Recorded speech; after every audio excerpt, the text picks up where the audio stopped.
morning, everyone.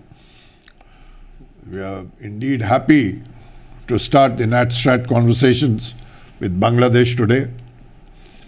I'm Shantanu Mukharji. We've been watching Bangladesh for the last over 40 years.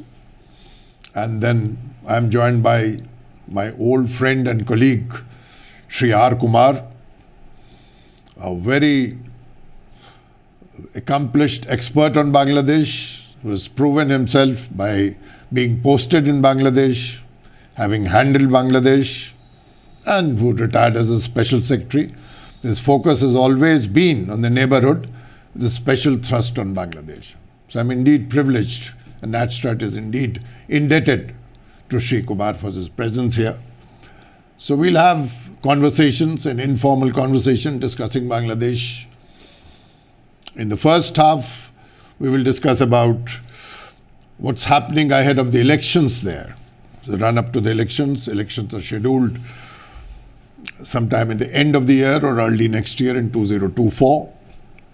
As you all know, Bangladesh is into its 52nd year of independence, and it's flourishing, it is thriving with a very robust economy, with good export quantum and wonderful external relations with everybody, social emancipation and everything on the whole.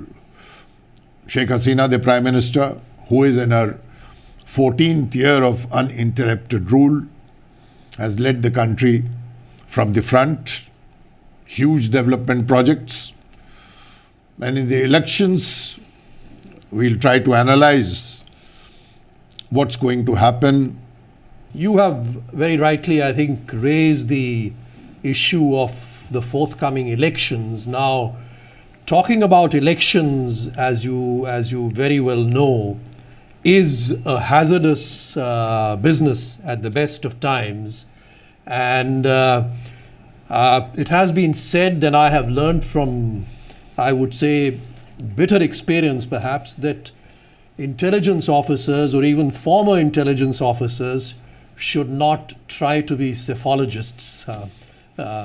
It is, as I said, crystal ball gazing is a hazardous business at the best of times. With the passage of time, certainly a certain degree of anti-incumbency, if one may say so, sets in all democracies, and I'm sure Bangladesh or any other country is no exception. The longer a leader stays in power, it does become, I think, incrementally that much more difficult to retain power.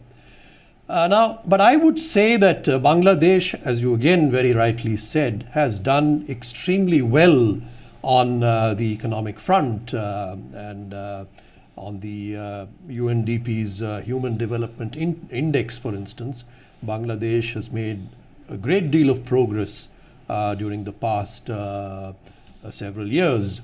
So I think that is something, the country's stellar economic performance, which has translated into all-round well-being, I think is something which will definitely stand the government in good stead as the elections approach, and in a sense help to set off or offset that anti-incumbency factor that I mentioned. Also, I think as far as external relations are concerned, Bangladesh is in a good spot. India is Bangladesh's closest neighbor, and I think most observers would agree that perhaps this has been a golden period as far as Indo-Bangladesh relations are concerned. And I don't see any stresses or strains between Bangladesh and sort of the external world at this point of time. So overall, I would say that both domestically and on the external front, Bangladesh has done remarkably well in relative terms during this long reign of Prime Minister Sheikh Hasina and the Awami League. And I think that augurs well for the ruling party in the elections. Yeah. There are other factors, of course, such as the demand for a restoration of the caretaker government, etc. We can sort of talk about that. Yeah, well, you've said that it is what you began with, that it is slightly premature to discuss because the election is not too close now. The countdown also hasn't begun as yet. But by the traces, what we can see, the main opposition party, say the Bangladesh Nationalist Party or BNP, we notice that for the last about 6 months, it has intensified its campaign. The canvassing is at its peak. And it is very intriguing to me. The chairperson, the erstwhile chairperson of the party, Begum Khaleda Zia, who had been the Prime Minister before, and a chief foe of Sheikh Hasina and other rulers, is indisposed, critically ill. Her son, Tarique Rahman, has been living in London.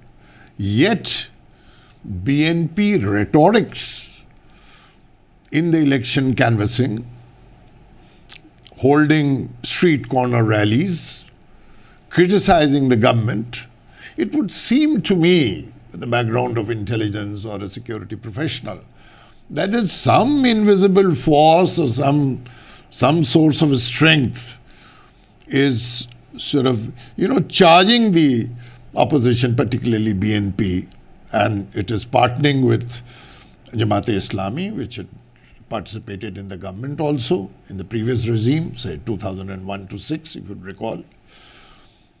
No doubt it's a golden period, but flexing of muscles and bit of activities by the opposition, what do you think of it?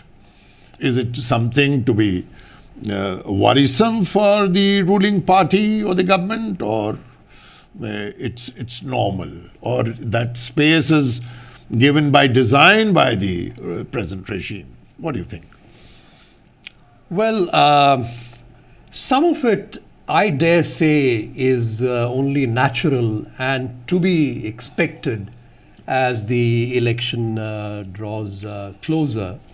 Now, as we all know, the opposition has been down and out and in the political wilderness for a pretty long time now. Both the BNP and its partner, the Jamaat. The Jamaat, of course, has been, to the best of my understanding, been almost dismantled after the war crimes trials, etc. And it's also been proscribed, if I'm not mistaken, as a political party. So the opposition, I think, in a sense, one could say that would be a little desperate at this point of time. And so therefore, trying to mobilize their support base through, as you said, street corner meetings, rallies, protests, etc., I think is par for the course. But the point is, what are the issues that they are raising? One of the issues, as I said, is this demand for a restoration of the caretaker government. Now a neutral caretaker government. Now it would be useful to perhaps dwell a little bit on the background of the caretaker system, although most viewers would be, I dare say, familiar with it. But if you remember, it was way back in 1996 when Bangladesh introduced this caretaker system. In fact, paradoxically, at that point of time, it was the Awami League after the 1996 election that it alleged was rigged, campaigned very vociferously for this neutral system, and was able to then, its demand had to be conceded by the government. And thereafter, till 2006 or 7, two elections were held on the basis of a caretaker government. and the system that they had was that the Chief Justice immediately preceding the previous one used to. Right. But if you recall, in 2006-7, when the BNP government was finishing its tenure, there was absolutely no agreement. There was a logjam on who should head that caretaker government. And this is what then led to the the army takeover of 2007, 7th of January 2007.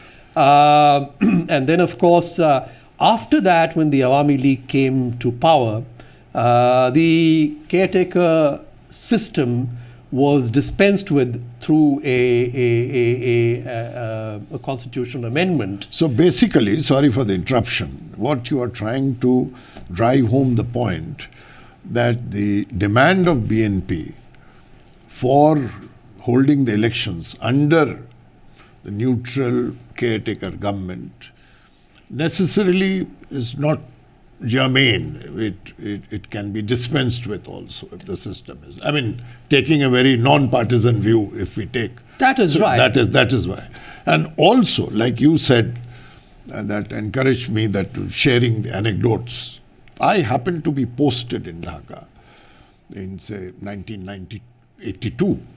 Right. And when late General Ershad, he proclaimed emergency, assumed charge, himself became the Chief Martial Law Administrator, the CMLA.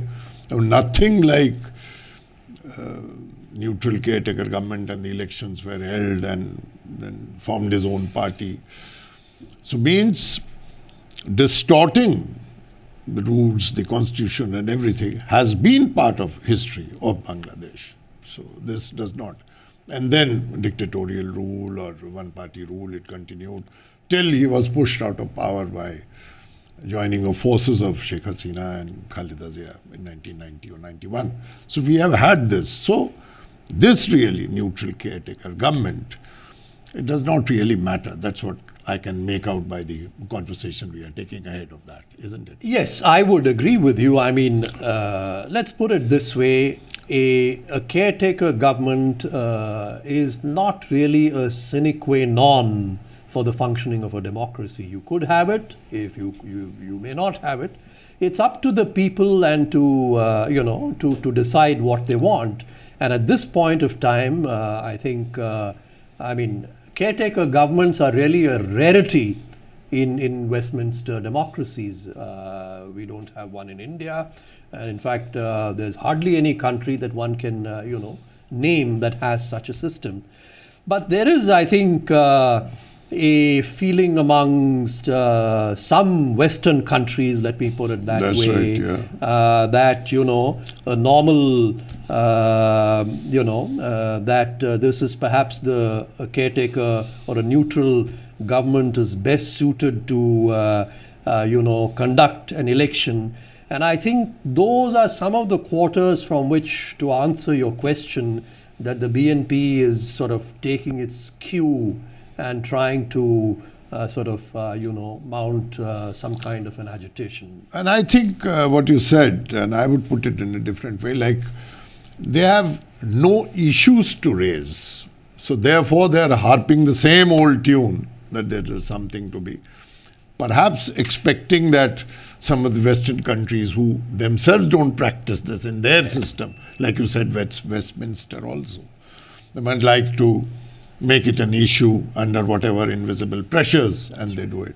So we sort of leave it that in the sense that the neutral caretaker government doesn't matter. That is the only agenda drummed up by the opposition parties.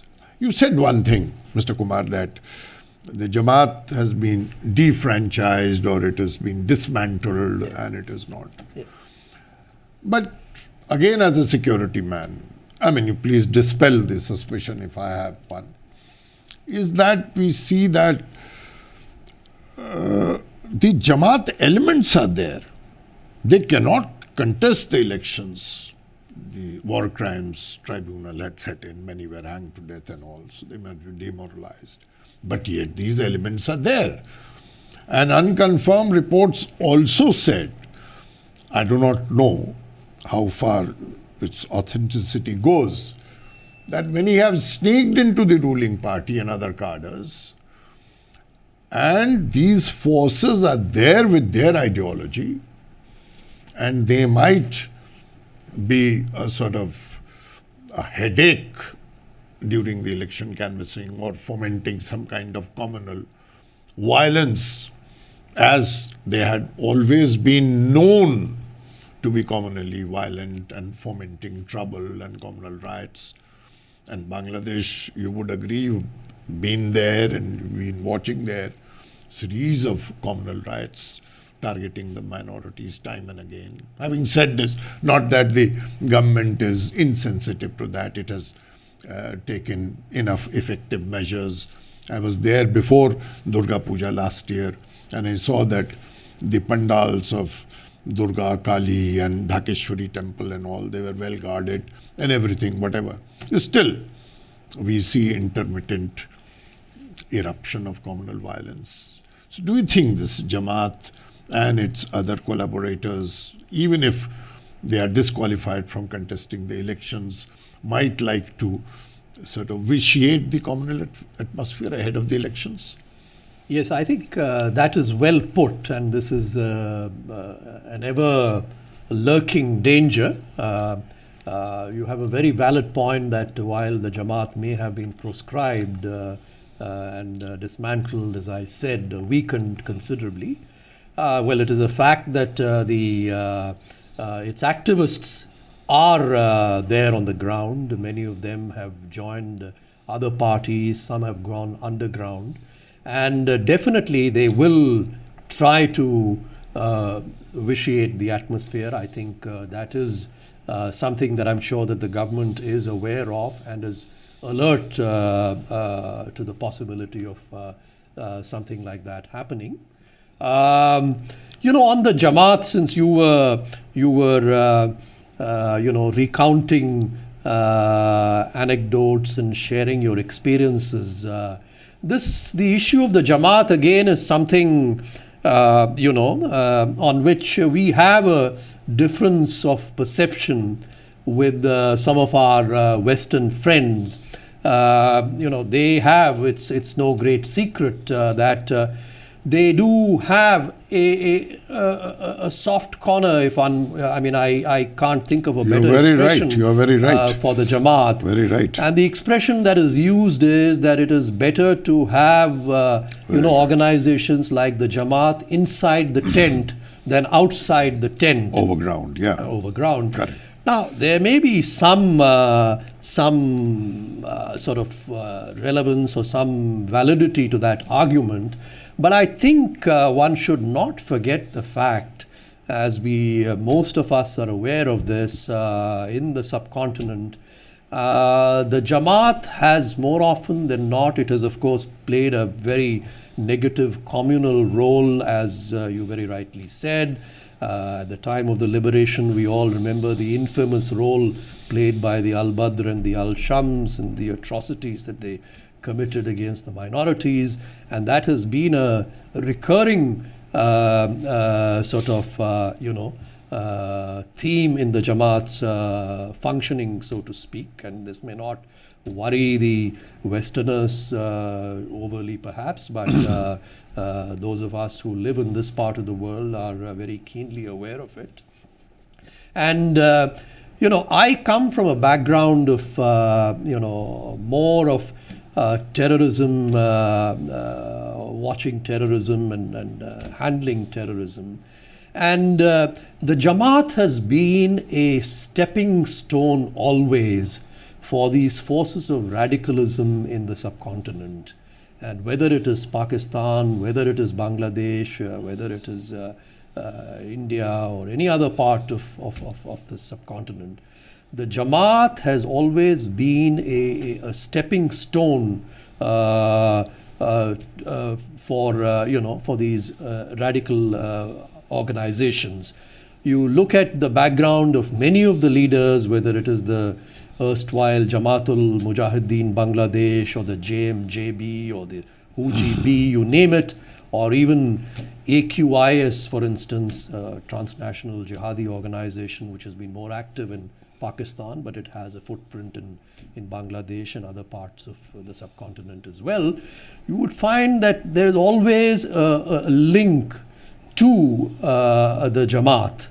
And therefore, I think a revival of the Jamaat in any form, whether it be on the pretext of the elections or whatever, is definitely not good news for this region. We get you. But now that you have elaborated, and also from the terror angle, which is very relevant, particularly ahead of the elections, could we converse a little more on, say, another outfit which has been in the news for the last 12 years, that is Hifazat-e-Islam, which was formed in Chittagong. It has been in and out of the news and was directly responsible for many of the riots, if I might say, or attacking of secular institutions, say Brahman Bariya, just because it was named Alauddin Khal Music Academy. It was responsible for removal of the statue in the Supreme Court because it said that it was against idol worship. It went even beyond of the founder of the country, the father of the nation's statue, that need not be there because a particular faith does not allow that. It went to that extent. Now, since we are discussing elections, the Jamaat, you have absolutely clarified the things. And your thoughts on, say, Hifazat and some of its partners. We can't discuss every outfit here. But Hifazat, because it was very much in the news and sort of directly responsible for many of the killings, destruction of properties. What do you think about Hifazat? Well, and, particularly its likely role in the elections, joining hands with the communal forces. Yeah. Well, I think, one can go into these doctrinaire differences. The Hifazat, for instance, is a Deobandi organization as against, the non-denominational sort of ideology of the Jamaat. It draws its strength from the Qawmi madrasas in Bangladesh, which are very large in number. It is the Qawmi madrasa students who provide the foot soldiers for organizations like the Hifazat. And like the Hifazat-e-Islam, there are, a host of other, right-wing Islamic organizations. I put them all in one basket. But the common thread that joins all of them is that they oppose the parliamentary democracy, and they all stand for the imposition of Sharia rule in the country.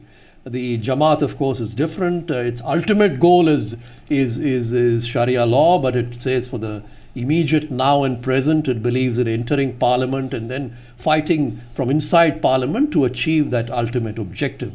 So these are all organizations which outfits that they have a common goal, which is the imposition of Sharia law in the country, and they are all opposed to Western style democracy. The danger, as I see it, is that there is some, there is a temptation for some of the mainstream political parties to, to use or enter into tactical sort of alliances with some of these organizations to undercut the Jamaat, etc. That's one. Yes. So I am not very convinced about the wisdom of these strategies or these tactics, if one may say so. But I think, like the Jamaat, the organizations like the Hifazat-e-Islam, the Islamic Oikya Jot, if one Yes, may, yes, and IOJ, a whole host of these organizations. They really represent the fringe of the political spectrum, but they certainly do have a certain amount of nuisance value is how I look at it. No, Maybe you might like to amplify on it. no, you have been very comprehensive and convincing. It does not require any amplification, Mr. Kumar. But now, also, I wouldn't like to leave at that, because you said that, and I know it very well, and everybody knows that, other than your handling of the geopolitics of Bangladesh, you have been a counter-terror expert and everything. There had been talk of massive radicalization in Bangladesh by a particular section. Say, for example, people said that the presence of about 12 lakh Rohingyas, a minuscule percentage, could be targeted by a particular sect for radicalization, and ultimately they could transform them towards act of terror. We have incidents, say July 1st, 2016, the artisan bakery, and people from affluent class, they came, they were killed. Later, when their families were traced, it was found that they were hugely radicalized. They were drawn, they were glamorized, so-called, by some of the Islamic forces. They didn't name that any particular outfit for that, but definitely. So that is 7-year-old thing and happening on this thing. Many died, including one Indian. So now the Rohingyas and the allied bodies and radicalization, do they also pose some kind of threat per se the elections? Well, it's difficult to say. I mean, the Rohingya issue has been there for quite some time, and I am, during the course of some of my counter-terrorism activities, as which you very kindly referred to, there have been instances in the past where organizations like the Lashkar-e-Taiba, for instance, have tried to talent scout among this large pool of refugees. There are a lot of, I think, desperate people there. They have tried to scout for talent and raise recruits basically for their jihadi activities directed against India. So these attempts have taken place. It cannot be denied. Whether they and of course, you talked about the Holy Artisan Bakery terrorist incident, and the situation in Afghanistan being what it is. The Islamic State Khorasan province is active there, and we all know that there have been very direct linkages between the jihadi elements in Bangladesh and organizations in Afghanistan in the past. Yes, the Huji-B described themselves as the Bangladeshi Taliban, That's right. as we all remember. So I don't know. I mean, at this point of time, on the surface, there appears to be a calm, as there is, I think, it would be lull also. But it could well be, and election campaigns and all are, they create security vulnerabilities. That is when the security agencies, their attentions are focused elsewhere, and that often gives the opportunity for these organizations to, resurrect themselves. All that it takes is one spectacular attack or the other, once again for their followers to be re-energized. That's right. So that's a possibility that I wouldn't discount at all, which is really the best that I can say based on the general information that I am aware of. Oh, wonderful. Thanks for this aspect which you flagged, the concerns also, which I definitely wanted the viewers to know and us also to be enlightened about what is happening. Now, coming back from terror to something, I mean, it's nothing structured. We are very loosely and informally conversing on things about the election prospects or the development part in Bangladesh. We have seen, we talked in the beginning about the development projects taking off. Padma Bridge, which is very thing, and large part of electorate, whatever I gather from the news, is that all credit goes to the Prime Minister and her policies, that without any help and despite all the opposition and by certain quarters who were pro-West, and then it came to, and it has brought a lot of convenience and comfort to common people there. So I feel personally, I mean, subject to your views, the specific views, is a far greater expert than I am, that whether this Padma thing and other allied projects with that, the communication system and all, it's going to factor in the elections favorably for the government, incumbent. Well, I think logically the answer has to be in the affirmative. I haven't been able to visit Bangladesh recently, but from all accounts, from what one reads in the media and what friends say, the strides that Bangladesh has made on the development front have been pretty remarkable. And I remember a few months ago, the famous Boston Consulting Group. Yes. They carried out a detailed survey of the Bangladeshi economy, which was indeed widely reported in the Bangladeshi media. And some of the things that were highlighted in that report, which I can readily recollect, is the 6.5% rate of GDP growth that Bangladesh has consistently registered during the past decade or so. The prospect of its becoming a 1 trillion economy by 2030. Wonderful. The expansion in government development spending, the rise of the private sector, the rise of several unicorns in the Bangladeshi economy, the improvement in power generation, infrastructure development. You mentioned the Podda Setu, which Bangladesh has been able to achieve on its own after the World Bank cut back or withdrew its aid offer. So I think really the economy has been the bright spot of Bangladesh during this past decade or so. And in the West, as they say, when it comes to the elections, the phrase that we've all heard, it's the economy stupid. So if it is going to be the economy stupid, then definitely I think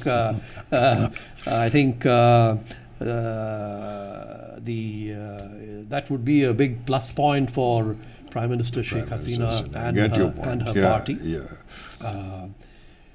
So on the economy, that is what I would say. So overall. we have covered, thanks to you, a whole gamut of election factors. One, before we close this election part, our part one of our conversation, Mr. Kumar, is that suppose hypothetically, if you touched upon anti-incumbency factor and the Prime Minister or this present government doesn't win, then what happens? Another government comes to power. Then, I mean, hypothetically, it is too premature to discuss also because there's a lot of time left. We could have subsequent conversations again. But as of now, as we speak, if happens, then what happens? So the country's fate, how does it, whether it is slip into some kind of state of terror, more radicalism, more fundamentalism? That's all, briefly. No, that's a very good question, and one that is frankly not very easy to answer. But I would just like to to clarify. It is often alleged that India is partial towards one party, or we have we would like one particular party to do well, etc. I think that is, frankly speaking, not the case. We don't I agree. we Absolutely. don't have any particular horse in the race, so to speak.